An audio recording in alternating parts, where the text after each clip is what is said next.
Di Istana Kristal Es, Beidi mengambil daftar tamu yang diserahkan oleh pelayannya, melihatnya sekilas, dan membuangnya. Itu diisi dengan deretan keluarga atau kekuatan terkenal yang mempesona dari 4 tempat dan 1 pulau. Sebagai penguasa negeri Dingin Utara dan penguasa kerajaan Dingin Utara, Beidi masih memiliki pengaruh luar biasa di dunia atas. Banyak sekali orang yang ingin dia ajak berteman, namun Beidi sulit ditangkap dan jarang keluar. Biasanya bawahannya membantunya mengurus sesuatu atau maju ke depan. Oleh karena itu, pernikahan Beidi adalah kesempatan bagus untuk mendapatkan teman, dan keluarga yang berkuasa, besar dan kecil, tentu saja tidak mau melepaskannya. Beidi sama sekali tidak tertarik dengan hal ini, dan dia tidak peduli dengan berbagai hadiah pertunangan yang dikirim oleh keluarga atau kekuatan ini, yang diperhitungkan dan bangkrut. Sebagai penguasa negeri Dingin Utara, apakah dia akan kekurangan harta karun? Sebagai penguasa suatu negara, apakah dia kekurangan kecantikan?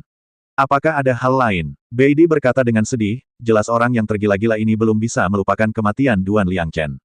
Tidak, tidak lagi, Tuan Beidi, kata pelayan itu dengan gemetar. Kalau begitu kenapa kamu tidak cepat keluar? Beidi tiba-tiba menjadi marah. Ya, para pelayan berguling dan merangkak keluar dari Ice Crystal Hall. Lu Yun, ayo cepat, aku tidak punya tempat untuk melampiaskan amarahku. Beidi bergumam pada dirinya sendiri.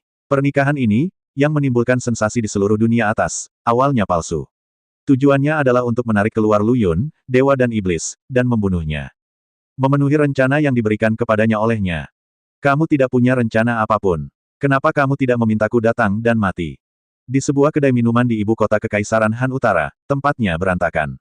Seorang lelaki tua berpakaian seperti pengemis menjatuhkan botol anggurnya ke atas meja. Meski kedainya tidak besar, ada banyak orang. Kursinya penuh. Hal ini terutama karena pernikahan Beidi menarik banyak orang. Tapi saat ini, kedai yang ramai itu sunyi. Mata semua orang yang hadir tertuju pada lelaki tua itu. Orang tua yang duduk di meja yang sama dengan lelaki tua pengemis itu segera berdiri dan meminta maaf, maafkan saya, dia tidak bisa minum cukup. Dia mabuk. Mohon maafkan saya. Mohon maafkan saya.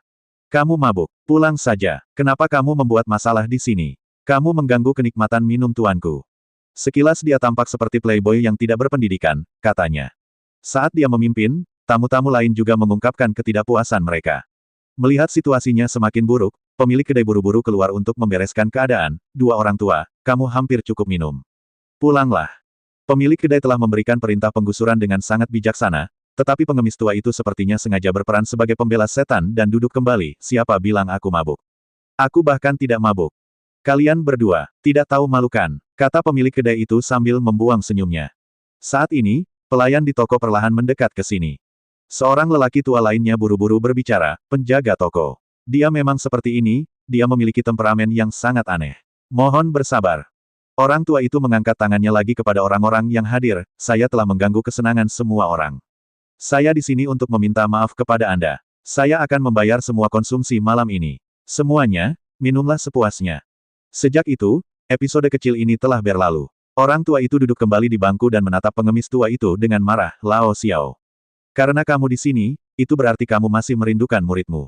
Kamu mungkin salah paham. Lao Deng, alasan aku datang ke sini adalah untuk mengadakan pesta pernikahan. Aku tidak satu kelompok denganmu. Kedua lelaki tua ini, yang jika digabungkan berusia puluhan ribu tahun, bukanlah siapa-siapa. Pengemis tua, nama dharmanya adalah Xiao Yao Sanren. Tokoh terkemuka di negeri Nanyu, Ping Lu adalah muridnya. Ketika Ping Lu mampu membangun jalan kotor yang menyaingi Menara Tiandi, Xiao Yao Sanren sangat diperlukan untuk membantunya secara pribadi. Adapun yang lainnya, bahkan lebih buruk. Penguasa negeri Angin Barat dan pemimpin para master binatang saat ini, Deng Tuzi. Keduanya adalah kenalan lama. Lao Xiao, kamu bisa menarikku ke bawah. Tidak apa-apa jika kamu berbohong kepada orang lain. Aku tidak tahu berapa beratmu. Kamu memperlakukan muridmu seperti telur yang berharga. Deng Tuzi berkata dengan tajam. Xiao Yao Sanren tidak berkata apa-apa, dia hanya menyesap anggurnya. Aduh, semakin tua anak ini, semakin aku tidak perlu mengkhawatirkannya. Anak-anak punya caranya sendiri dalam melakukan sesuatu, dan kami, orang tua, bisa saja menyeka pantat mereka untuk mereka. Kata Deng Tuzi sambil meminum semua anggur yang ada di cangkir. Deng tua, kamu bilang orang tua ini marah. Muridku ditangkap karena bocah itu. Tepat di depan mataku, muridku akan jatuh ke dalam perangkap. Tidak ada kabar tentang bocah ini. Xiao Yao Sanren mengeluh, dan anak laki-laki yang dibicarakannya tentu saja adalah Lu Yun. Anak itu mungkin belum keluar dari reruntuhan kuno, jika tidak dengan karakternya, mustahil untuk tidak datang ketika dia mendengar tentang ini. Deng Tuzi membela Lu Yun. Deng Tuzi tahu betul karakter seperti apa Lu Yun itu. Tidak ada kata pengecut di kamus. Omong kosong. Dari apa yang kulihat, anak itu hanya bersembunyi karena ketakutan. Xiao Yao Sanren sepertinya tidak memiliki kesan yang baik terhadap babi putih besar yang memanfaatkan kubisnya sendiri. Lao Xiao, kamu salah dalam hal ini. Kesan terbesar yang diberikan anak laki-laki ini kepadaku adalah dia benar-benar bersedia melakukan apapun jika terjadi sesuatu. Dia adalah tipe orang yang tidak peduli dengan biaya dan konsekuensinya. Aku sering melihat pada anak laki-laki ini apa yang kami lakukan ketika kami masih muda, Sado. Tanpa hambatan dan tanpa kendali. Mata Deng Tuzi bersinar terang, seolah-olah dia sedang mengingat tahun-tahun kemakmuran di masa lalu. Aku semakin tua, masih banyak hal yang perlu dikhawatirkan. Xiao Yao Sanren menghela nafas. Tapi, Xiao Yao Sanren mengubah topik, apakah anak itu benar-benar membutuhkanmu untuk mempertaruhkan nyawamu untuk membantunya? Lao Deng, kamu dan aku berbeda. Aku sendirian dan hanya memiliki satu murid, Ping Lu, tapi kamu punya muridnya, seluruh keluarga penjinak binatang. Di mana bebannya? Perjalanan ini akan menyebabkan kematian, sudahkah kamu berpikir jernih? Ketika saya datang ke sini, saya tidak berniat meninggalkan tanah dingin utara hidup-hidup. Saya sudah mengurus urusan masa depan saya. Deng Tuzi berkata dengan tenang. Sialan, Deng tua, kamu sangat tercerahkan. Xiao Yao Sanren mengangkat labu anggurnya dan berkata. Deng Tuzi mengambil gelas anggur dan berkata, mari kita menjadi muda dan tidak bermoral sekali ini. Sedangkan sisanya, serahkan sisanya kepada junior ini. Dentang, labu anggur dan gelas anggur bertabrakan, menghasilkan suara yang tajam. Setelah minum, Deng Tuzi dan Xiao Yao Sanren melarikan diri atas nama pergi ke toilet. Belum lagi membayar semua orang di kedai, bahkan tagihan mereka sendiri. Ketika dia mendengar pelayan memberitahu pemilik kedai tentang hal ini, seorang pria yang tampak seperti sarjana yang putus asa sedang duduk di sudut. Dia menggelengkan kepalanya secara diam-diam, dan berkata dengan sudut mulut yang sedikit terangkat, ya sungguh dua bocah lelaki tua yang nakal. Hal semacam ini memalukan. Mereka bisa melakukannya. Pada saat ini, ibu kota Kekaisaran Han Utara yang tampak ramai ini sebenarnya sedang mengalami arus bawah. Boom, boom, boom. Tetua Agung Kuil Zeng yang dibangunkan oleh ketukan di pintu. Dia berteriak ke arah pintu dengan sangat tidak sabar, siapa itu? Penatua yang hebat. Ini aku, Nantong. Suara yang datang dari luar rumah seketika membuat kepala tetua Kuil Zeng yang kehilangan separuh rasa kantuknya. Aku bahkan tidak repot-repot mengenakan pakaianku, jadi aku pergi membukakan pintu untuknya. Masuklah dengan cepat. Tetua Agung Kuil Zeng yang menyapa, ada apa? Oh, tidak apa-apa. Nantong berdiri lagi begitu pantatnya mendarat di tanah, dan berkata, aku baru saja datang untuk melihat apakah Tetua Agung puas dengan tadi malam. Puas, puas sekali. Dua langit es dan api, Guanyin yang duduk di atas teratai, benar-benar membuka mata saya.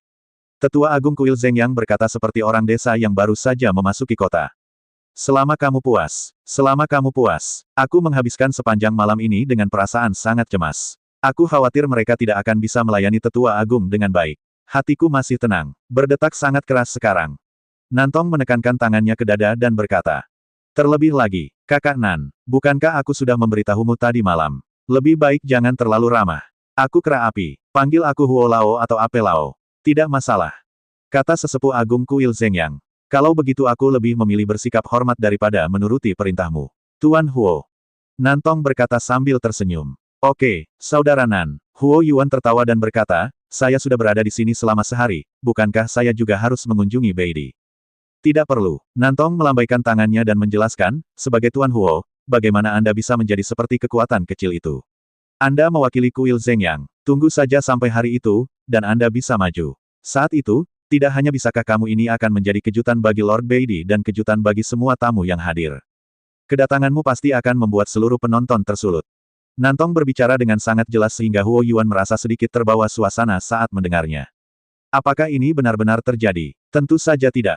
Alasan Nantong mengatakan ini sebenarnya karena dia tidak ingin Beidi bertemu Huo Yuan dan mengalihkan perhatian Beidi dari urusan Duan Liangchen. Saat ini, hal terpenting Beidi adalah segera membunuh Lu Yun, daripada mengkhawatirkan masalah cinta antar anak. Makanya, meski sudah kembali kemarin sore, Nantong tidak langsung menemui Beidi, melainkan membawa si kera api ke tempat romantis yang tersembunyi dari pandangan publik ini. Kakak Nan, jika kamu punya sesuatu, katakan saja. Jika kamu bisa membantuku, aku tidak akan pernah menolak. Mampu mencapai posisi Tetua Agung Kuil Zeng Yang, Huo Yuan mungkin penuh nafsu, tapi dia sama sekali bukan orang bodoh. Dia tidak percaya Nantong mengetuk pintunya pagi-pagi sekali dan hanya menanyakan beberapa hal sepele. Sepertinya tidak ada yang bisa disembunyikan dari mata Tuan Huo. Nantong hanya berkata pelan, karena Tuan Huo berkata demikian. Saudaraku, saya punya sesuatu untuk meminta bantuan Tuan Huo. Tapi itu tidak masalah. Dikabarkan bahwa para penggarap abadi di kuil Zeng Yangsheng keluar dari reruntuhan kuno terlebih dahulu. Di tengah kata-katanya, Nantong sangat menyadari perubahan suasana hati kera api. Lagi pula, menyebutkan masalah ini sama saja dengan menambahkan garam pada luka kera api. Kalau tidak, saudaraku, sebaiknya aku tidak mengatakan apa-apa. Nantong berkata dengan bijaksana, Tetua Agung, anggap saja saya baru saja kentut. 3 kata, Penatua Agung, seperti menjentikkan jari, yang langsung menghilangkan sebagian besar emosi marah Huo Yuan. Dan ketika Nantong memanggilnya Penatua Agung, dia juga mengingatkan Huo Yuan bahwa Anda meminta saya menanyakan pertanyaan ini. Apa artinya merasa malu sekarang? Saudara Nan, lelucon yang luar biasa, terutama karena apa yang dikatakan Saudara Nan tidak terhormat di kuil Zeng yang kita. Kera api membela, Saudara Nan. Apa yang ingin kamu ketahui? Apakah ada harta karun di reruntuhan kuno, atau apa yang kamu bicarakan? Ah, kuharap Huo Lao bisa menebus dosanya, saudaraku, aku tidak tahu.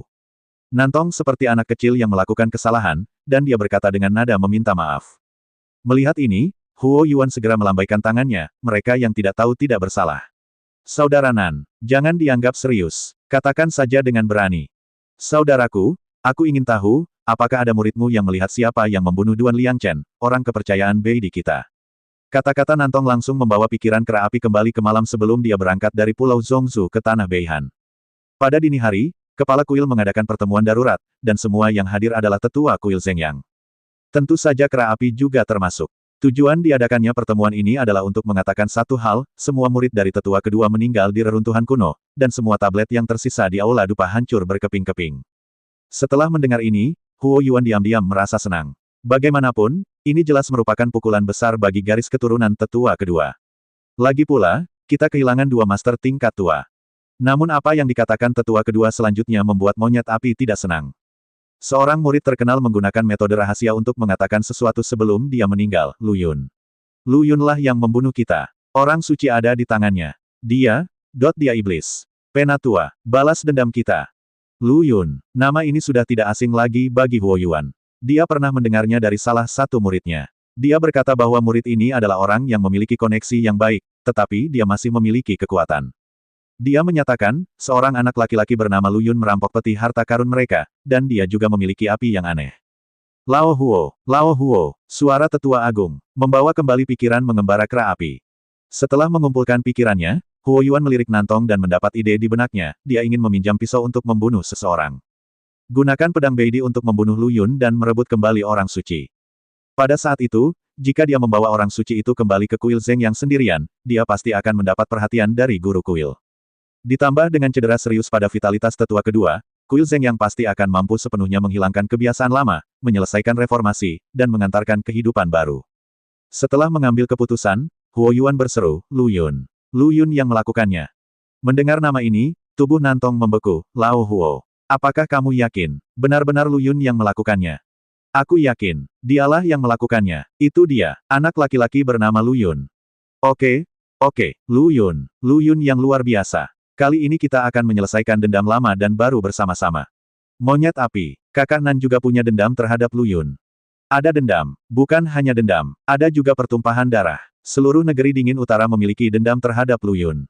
Nantong mengucapkan kata demi kata. Kera api tidak bisa menahan diri untuk tidak terkejut, tapi diam-diam dia bahagia di dalam hatinya. Oke. Ini bagus. Ayo pergi, Tuan Huo, saya akan mengantarmu menemui Beidi. Monyet api, hah.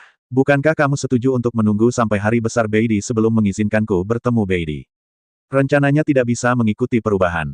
Ada beberapa hal yang tidak bisa saya jelaskan untuk sementara waktu. Nantong tidak bisa menunggu lebih lama lagi, jadi dia menarik kera api itu dan lari. Lu Yun, aku akan membunuhmu. Raungan datang dari istana kristal es. Tiba-tiba langit cerah di daratan dingin utara diselimuti awan gelap. Salju lebat turun. Pada saat ini, para penggarap abadi yang datang untuk menghadiri pesta pernikahan Beidi semuanya mengangkat kepala dan berseru. Meskipun semua orang telah melihat kepingan salju, ini adalah pertama kalinya bagi sebagian besar penggarap abadi melihat salju yang berterbangan di bulan Juni. Ini adalah Tanah Beihan, benar-benar tempat yang ajaib. Ini adalah pemikiran pertama dari sebagian besar kultivator abadi. Mereka tidak tahu bahwa badai salju ini disebabkan oleh kemarahan Beidi. Dan orang-orang yang mengetahui niscaya tidak akan menggelengkan kepala dan mendesah. Karena mereka tahu kalau Beidi marah, akibatnya seperti mayat yang melayang ribuan mil jauhnya. Di mata Beidi, nyawa manusia sama tidak berharganya dengan semut. Mungkinkah selain kita dua orang tua, ada orang lain yang merasa risih datang ke Beidi? Di sebuah paviliun, Xiao Yao Sanren sedang minum anggur dari labu anggur. Sudah ada sedikit kabut di wajahnya yang keriput, dan dia tampak seperti sudah mabuk 70 hingga 80%. Siapa yang tahu, tapi seharusnya tidak banyak orang di seluruh dunia atas yang bisa membuat Beidi begitu marah. Deng Tuzi mengambil sepotong kepingan salju dan berkata, terserah. Selama itu membuat Beidi tidak bahagia, kami akan bahagia. Deng Tua, menurutmu apakah Lu Yun yang datang untuk membunuhnya? Xiao Yao Sanren tiba-tiba menebak. Deng Tuzi, yang masih mengagumi kepingan salju, menjadi kaku, dan senyuman di wajahnya berangsur-angsur mengeras, itu benar-benar mungkin. Dengan karakter anak itu, dia benar-benar bisa melakukan ini. Tidak, anak itu dalam bahaya. Deng Tuzi buru-buru berdiri dari bangku batu. Semakin dia memikirkannya, semakin dia merasa bahwa Lu Yun lah yang membuat marah Beidi. Hal yang sama berlaku untuk Xiao Yao Sanren. Kedua lelaki tua itu saling memandang, dan Deng Tuzi tidak lagi ragu-ragu, menarik tangan ke depannya, berniat untuk mengobrak-abrik ruang itu. Tapi nafas Deng Tuzi hilang setelah pukulan ini, tapi tidak terjadi apa-apa. Deng Tua, kenapa kamu kehilangan kesabaran di saat kritis? Apakah tidak mungkin? Deng Tuzi mencoba 2 kali lagi, namun tetap tidak ada jawaban. Jangan repot-repot. Daripada mengkhawatirkan hal lain, lebih baik pedulikan keadaanmu dulu. Tiba-tiba terdengar suara dari penutup paviliun di atas. Deng Tuzi dan Xiao Yao terkejut, karena mereka telah duduk di sini setidaknya lebih dari 2 jam, dan mereka bahkan tidak memperhatikan siapapun di paviliun. Terlihat bahwa kekuatan orang yang berbicara sangatlah luar biasa, tidak lagi lebih rendah dari mereka berdua, atau bahkan lebih tinggi. Deng Tuzi dan Xiao Yao Sanren saling memandang dan menepuk-nepuk penutup paviliun. Ledakan, penutup paviliun langsung hancur berkeping-keping. Deng Tuzi dan Xiao Yao Sanren melihat sekeliling, tetapi mereka tidak menemukan orang yang baru saja berbicara. Anda cari apa? Deng Tuzi mencari suara itu dan melihat seorang pria berpakaian sarjana berdiri di atas es dengan salju tebal. Siapa yang mulia? Mengapa Anda menghalangi jalan kami? Xiao Yao Sanren maju selangkah dan bertanya. Apakah itu penting? Lelaki terpelajar itu melepas topi bambunya yang sudah dipenuhi salju, dan melemparkannya langsung ke arah kedua lelaki itu. Topi bambu tersebut jelas berputar dengan kecepatan yang sangat cepat, namun salju pada topi bambu tersebut tidak dibuang atau jatuh sama sekali. Xiao Yao Sanren memutar tubuhnya dan menyerang dengan telapak tangan, menyebabkan angin kencang menderu-deru. Namun saat angin kencang, topi itu seperti memasuki tempat sepi, dan kecepatannya tidak melambat sama sekali. Bagaimana mungkin? Mata Xiao Yao Sanren melebar. Jika Deng Tuzi tidak menariknya, dia mungkin sudah terbunuh sekarang. Wajah Deng Tuzi menjadi gelap dan dia melihat ke arah cendekiawan itu, pertempuran tidak bisa dihindari. Di dalam istana kristal es, kera api menelan diam-diam dan berseru di dalam hatinya. Kejutan yang ditimbulkan Beidi padanya jelas di luar dugaan. Nantong terbatuk 2 kali, Tuan Beidi. Jangan marah. Tetua Agung Kuil Zhengyang di Pulau Zhongzhou ada di sini. Beidi juga tahu bahwa dia telah kehilangan ketenangannya, jadi dia mengambil nafas panjang untuk menenangkan diri, merupakan kehormatan bagi saya, Beidi, untuk kedatangan Great Elder Fire AP. Aku tidak berani mengambilnya. Aku tidak berani mengambilnya. Kera api buru-buru menyerahkan tangannya, tidak berani menunjukkan kesombongan karena takut membuat marah Beidi di depannya. Dia masih mengetahui berat badannya sendiri. Baru saja Beidi memancarkan aura. Jika dia benar-benar menghadapinya, meskipun dia hebat dalam menggunakan api, dia mungkin tidak akan mampu bertahan beberapa putaran di bawah Beidi. Karena ranah Beidi tidak hanya mencapai tahap tengah Daluo Jinxian, tetapi bahkan ada tanda-tanda terobosan yang samar-samar. Apakah kamu melihat dengan mata kepala sendiri bahwa pencuri Lu Yun membunuh Liang Chen? Beidi bertanya, matanya yang tajam seperti pisau tajam menusuk kera api yang tidak berani menatap langsung ke arahnya. Ini, aku belum melihatnya dengan mataku sendiri. Ini adalah kata-kata terakhir dari pangeran di istana yang menggunakan metode rahasia. Karena Lu Yun nakal dan sulit diatur, dia dan saya, Kuil Zhengyang, mengalami banyak konflik di reruntuhan kuno. Dia kebetulan memiliki musuh yang sama dengan Duan Liang Chen, bawahanmu, Beidi. Namun, Lu Yun ini sangat licik sehingga dia tidak hanya membunuh 2 tetua Kuil Zhengyang, ratusan murid dalam, tetapi juga memutilasi Tuan Muda Duan. Kata kera api dengan campuran kebenaran dan kepalsuan, yang membuat apa yang dia katakan lebih meyakinkan. Lu Yun, Beidi mengertakkan gigi, jika kamu berani datang besok, aku pasti akan menghancurkanmu menjadi abu, kalau tidak aku hanya akan membencimu. Tuan Beidi, tenangkan amarahmu. Besok adalah hari besarmu. Tidak baik jika kamu begitu marah.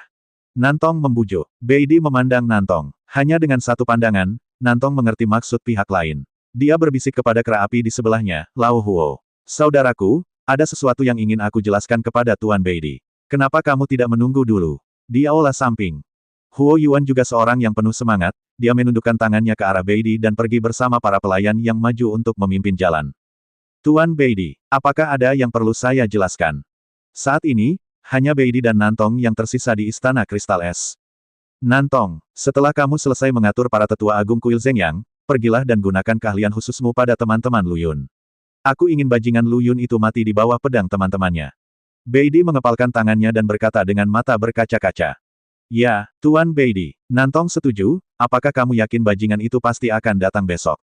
Kamu tahu, belum ada berita tentang reruntuhan kuno. Aku yakin dia akan datang, karena bajingan itu sudah berada di negeri dingin utara, dan aku bisa mencium bau busuk yang keluar darinya. Apa, bajingan itu ada di tanah dingin utara? Nantong terkejut, kenapa aku tidak mendapat kabar apapun? Bagaimana dia menghindari mata-mataku?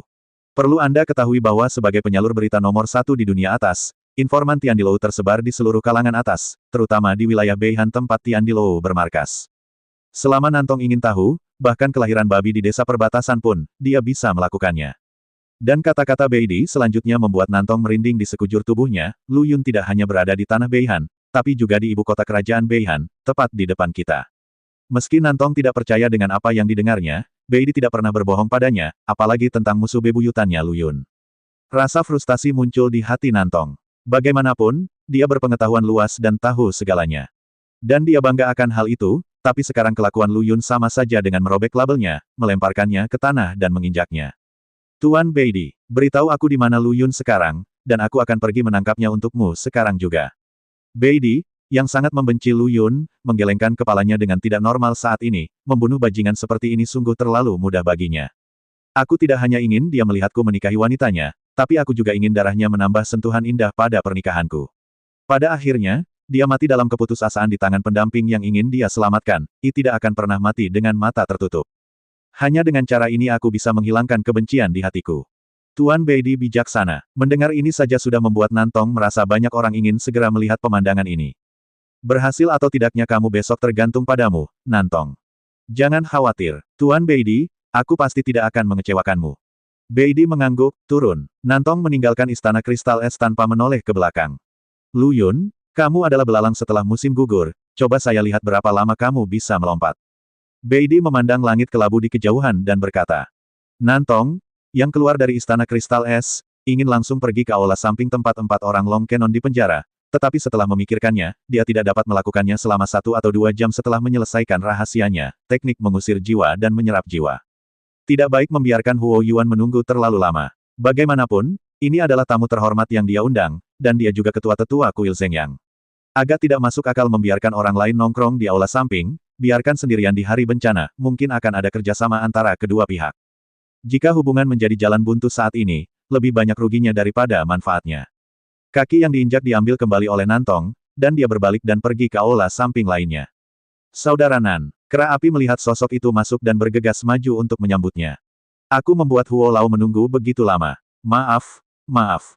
Nantong berkata dengan nada meminta maaf. Hei, kakak Nan, apa yang kamu bicarakan? Mungkinkah kamu memperlakukanku sebagai orang luar? Jangan berani. Mata Nantong menunjukkan kegembiraan. Tentu saja, itu semua hanya berpura-pura. Bagi Nantong, melakukan trik itu mudah saat ada kesempatan. Kalau begitu ayo pergi dari sini. Tuan Huo, saudaraku, aku akan membawamu ke tempat yang bagus. Pasti akan lebih seru dari tadi malam. Oh, kera api tiba-tiba menjadi tertarik.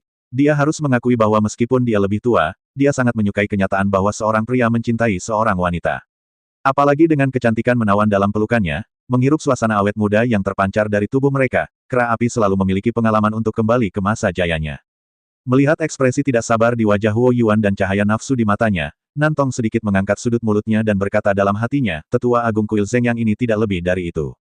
Huo Yuan sepertinya telah mendengar pikiran Nantong, dan detik berikutnya dia mengubah ekspresinya dan tampak serius. Saudara Nan, mari kita tunggu masalah ini sekarang. Ini masih pagi, jadi tidak perlu terburu-buru. Hah, apakah Tuan Huo punya barang lain? Nantong bertanya-tanya apa yang bisa membuat pria dengan otak spermatozoa menahan impuls primitifnya. Saudara Nan, aku tidak menyembunyikan apapun darimu. Katakan sejujurnya, Lu Yun ini adalah karakter yang kejam. Seberapa yakin kamu akan menjatuhkannya? Kera api mungkin merasa bahwa apa yang dia katakan agak langsung, jadi dia menambahkan, Kakak Nan. Aku tidak punya niat lain, aku hanya ingin lebih dekat denganmu. Petik 2.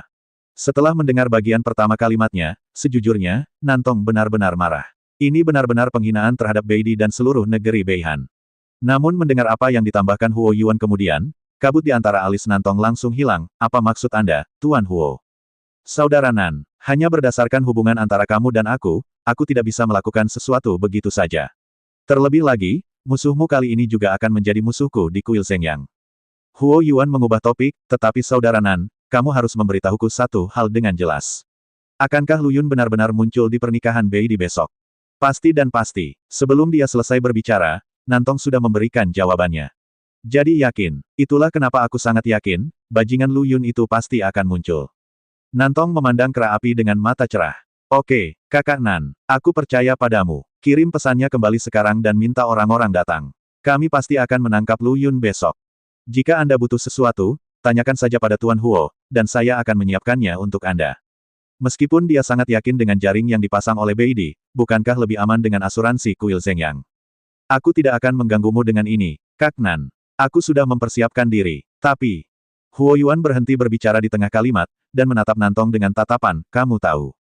Nantong langsung mengerti, bahaya. Huo Lao, lihat otakku, punggungku akan sakit setelah menggunakan metode rahasia. Tentu saja, aku membutuhkan seseorang untuk melayaniku. Aku akan pergi dan memilih beberapa pelayan untuk Huo Lao.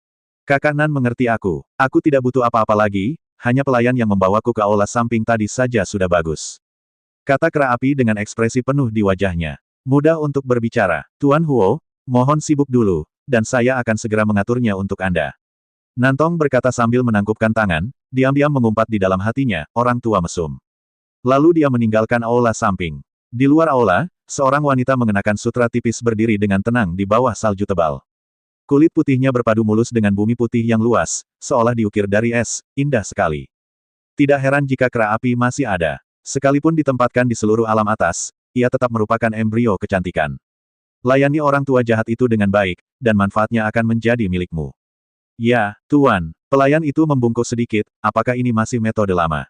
Nantong mengangguk, beberapa hal masih ada di tanganmu sendiri, yang membuat orang merasa nyaman.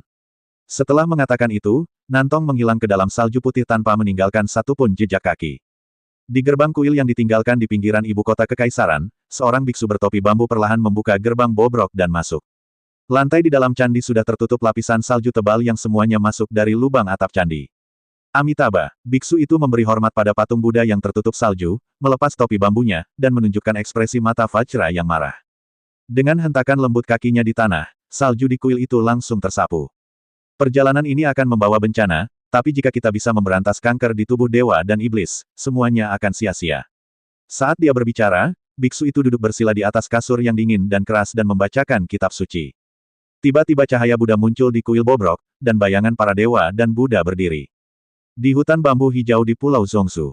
No comment. Seorang lelaki tua berjanggut abu-abu berkata dengan tidak sabar, silakan kembali. Pria parubaya yang duduk di hadapan pria tua itu membanting meja. Bai Xiaosheng, jangan kemari, tidak tahu malu. Katakan padaku secepatnya, di mana transportasi darat sekarang. Kalau tidak, aku akan membakar hutan bambumu. Api babon, kamu bisa mencoba konsekuensinya dan lihat apakah kamu bisa meninggalkan hutan bambu ini dengan selamat. Menghadapi ancaman itu, Bai Xiaosheng berkata tanpa ekspresi. Ekspresi babon api itu membeku dan dia mendengus dingin, Bai Xiaosheng.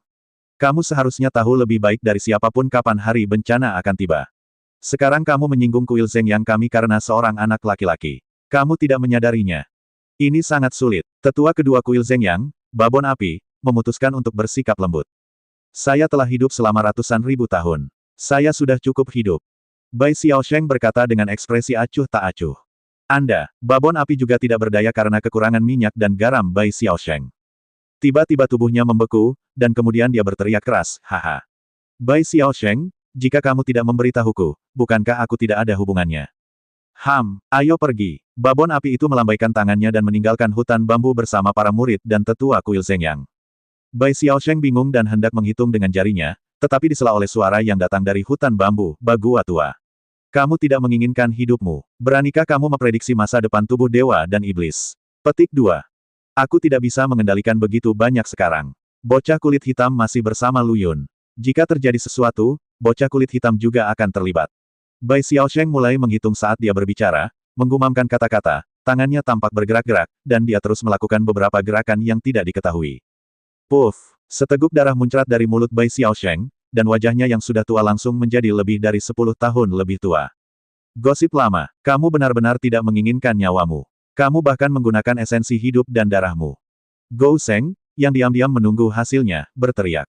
Bai Xiaosheng menggelengkan kepalanya dan berkata, Tiandao dengan sengaja menyembunyikan rahasia tubuh dewa dan iblis. Jika kamu tidak menggunakan keterampilan nyata, kamu tidak dapat melihatnya sama sekali. Tidak masalah, itu hanya inti dan darah hidupmu. Itu akan pulih setelah 30 atau 50 tahun berkultivasi. Gou Sheng tidak bisa berkata-kata tentang hal ini. Lagi pula, apa lagi yang bisa dia katakan? Apa yang kamu lihat? Langit berwarna merah darah, langit penuh es dan salju. Tubuh para dewa dan iblis berdiri di alun-alun dengan sungai darah dan mayat berserakan di mana-mana. Tampak gila, menggendong seorang wanita berlumuran darah di pelukannya. Ah! Beberapa suap darah muncrat lagi, dan kali ini serangan balasannya bahkan lebih mengerikan. Mata Bai Xiaosheng benar-benar meneteskan air mata darah. Cukup, gosip lama. Jika kamu terus seperti ini, kamu akan dibunuh atas kehendak surga.